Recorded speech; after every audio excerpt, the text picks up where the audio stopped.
अस्सलाम वालेकुम। लैलतुल क़द्र क्या है?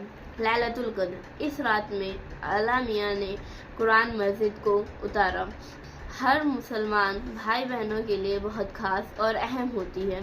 इस रात में हम जागते हैं और इबादत करते हैं, दुआएं मांगते हैं, नमाज़ें पढ़ते हैं, कुरान मजीद पढ़ते हैं।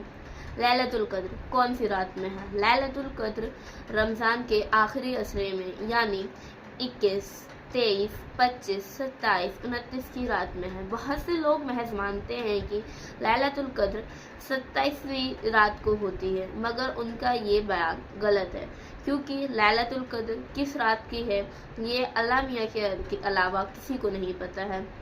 तो मैं हर इंसान से यही गुजारिश करूँगी वो हर उसमें रात में जागे। लैलतुल क़द्र में आप बड़ी कसरत से ये दुआ पढ़ें, अल्लाहुम्मा इन्नका अफ़ूवुन तुहिब्बु अफ़्फ़ाफ़ु फ़ाफ़ु अन्नी। और